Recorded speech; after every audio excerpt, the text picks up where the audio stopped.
Hello மக்களே, நாம் இன்னைக்கு பார்க்க போகிற ரெசிபி என்னென்னு பார்த்தீங்க அப்படின்னா, வெற்றிலை ரசம் தான் வந்து பார்க்க போகிறோம். அது என்னடா வெற்றிலை ரசம் அப்படின்னு சொல்லி கேட்குறீங்களா?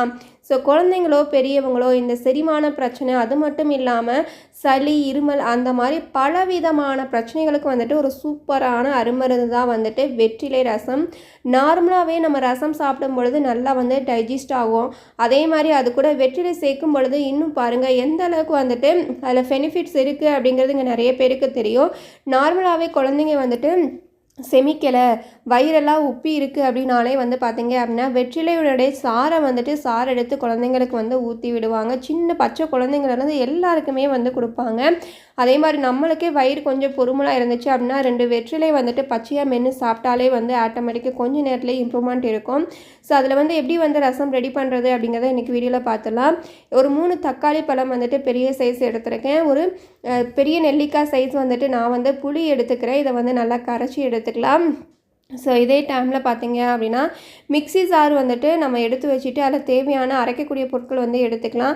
இப்போ வந்துட்டு 1 டேபிள் ஸ்பூன் அளவுக்கு வந்து சின்ன சீரகம் வந்து ஆட் பண்ணியிருக்கேன். அடுத்ததாக வந்து ஒரு 1/2 டேபிள் ஸ்பூன் அளவுக்கு வந்துட்டு மிளகு சேர்த்துருக்கேன்.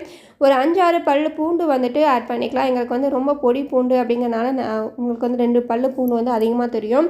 உங்களுக்கு ஃப்ளேவருக்காக வந்துட்டு நான் 2 பச்சை மிளகாயும் கொஞ்சம் கறிவேப்பிலையும் கொத்தமல்லி இலைகளும் வந்துட்டு சேர்த்துக்கலாம். ஸோ இதெல்லாமே வந்து சேர்க்கும் பொழுது அரைச்சி சேர்க்கும் பொழுது வந்துட்டு ஃப்ளேவர் சூப்பராக இருக்கும். ரசம் சாப்பிட்றதுக்கு ரொம்ப அருமையாக இருக்கும். ஸோ அதனால தான் இப்போ வெற்றிலை வந்து எடுத்துக்கலாம். வெற்றிலை பார்த்தீங்க அப்படின்னா பெரிய சைஸாக இருக்கிறதுனால நான் வந்துட்டு ஒரு 2 வெற்றிலை அளவுக்கு வந்து எடுத்துக்கிறேன். ஸோ எடுத்துகிட்டு இந்த மாதிரி வந்துட்டு அதனுடைய பேக் சைடு இருக்கக்கூடிய காம்பை வந்து தனியாக எடுத்து போட்டுருங்க, அது தேவையில்லை. இப்போ இலையை மட்டுமே வந்துட்டு இந்த மாதிரி பொடிசாக வந்துட்டு பிச்சு உள்ளே சேர்த்துக்கலாம். நீங்கள் வெற்றிலையை தனியாக அரைச்சி சேர்த்தாலும் சரி, ரசத்து கூட இந்த மாதிரி வந்து அரைக்கக்கூடிய பொருட்களோட வந்துட்டு ஒரே டைம் அரைச்சி சேர்த்தாலும் சரி, எப்படியோ வந்துட்டு வெற்றிலை உள்ளே சேர்த்தா சரி அப்படிங்கிற மாதிரி தான். ஸோ இப்போ வந்து பார்த்தீங்க அப்படின்னா இந்த மாதிரி வந்துட்டு வெற்றிலை வந்துட்டு உள்ளே சேர்த்து லைட்டாக தண்ணி சேர்த்து கொரன்னு சொல்லி அரைச்சி எடுத்துக்கலாம். ஸோ கொஞ்சமாக தான் வந்து தண்ணி வந்து ஆட் பண்ணியிருக்கேன், நிறையெல்லாம் வந்து சேர்க்கல. ஸோ இதை வந்து நல்லா வந்துட்டு இந்த மாதிரி வந்து நம்ம ரசத்துக்கு மிளகு சீரகம் அரைப்போம் இல்லையா, கொரன்னு சொல்லி அந்த பதத்துக்கு வந்துட்டு அரைச்சி எடுத்து வச்சுக்கோங்க. அதே டைமில் வந்துட்டு புளி, தக்காளி பழம் வந்து நம்ம ஊற வச்சுருந்தோம் இல்லையா, ஸோ அதை வந்து நல்லா வந்துட்டு தக்காளி எல்லாமே உள்ளே இருக்கக்கூடிய சதைகள் எல்லாமே வந்துட்டு நசிஞ்சு வர்ற மாதிரி நல்லா வந்து நம்ம வந்து பிசைஞ்சு எடுத்துக்கலாம். ஸோ பாருங்கள் எந்த அளவுக்கு வந்துட்டு தக்காளி எல்லாமே வந்து சூப்பராக வந்து பிசைஞ்சு வச்சுருக்கோம் அப்படின்னு சொல்லிட்டு. இப்போ இது கூட வந்துட்டு நம்ம அரைச்சி வச்சுருக்கோம் இல்லையா ரசத்துக்கு ரெடி பண்ணுறதுக்காக, ஸோ அந்த பேஸ்ட்டை வந்துட்டு உள்ளே வந்து சேர்த்துக்கோங்க. சேர்த்து நல்லா வந்து மிக்ஸ் பண்ணி விட்டுக்கோங்க. ஸோ இது கூட பார்த்தீங்க அப்படின்னா சேர்த்த உடனே பாருங்கள் கலர் வந்துட்டு எந்த அளவுக்கு க்ரீன் கலரில் வந்து இருக்குது அப்படின்னு சொல்லி பார்க்குறதுக்கே வந்து வித்தியாசமாக இருக்குது பாருங்கள். நான் வந்து ஒரு பிஞ்ச் அளவுக்கு வந்துட்டு பெருங்காய கட்டி வந்து சேர்த்துருக்கேன். பவுடர் இருந்தால் கூட வந்து நீங்கள் வந்து ஆட் பண்ணிக்கலாம். ஸோ இப்போ இது கூட பார்த்தீங்க அப்படின்னா தேவையான அளவு வந்துட்டு கல்லுப்பு வந்து ஆட் பண்ணிக்கலாம். ஃபைனலாக கூட வந்து ஆட் பண்ணிக்கலாம், அது உங்களுடைய விருப்பம் தான். நான் ஃபஸ்ட்டே வந்துட்டு உப்பு வந்து சேர்த்துக்கிறேன். இப்போ வந்து கடாயில் வந்துட்டு எண்ணெய் சேர்த்துக்கலாம். ஸோ எண்ணெய் சேர்த்துட்டு கடுகுளுந்த பருப்பு வந்து ஒரு 1/4 டேபிள் ஸ்பூன் அளவுக்கு வந்து ஆட் பண்ணியிருக்கேன். ஸோ அது வந்து நல்லா வந்து பொரிஞ்சு வரட்டும்.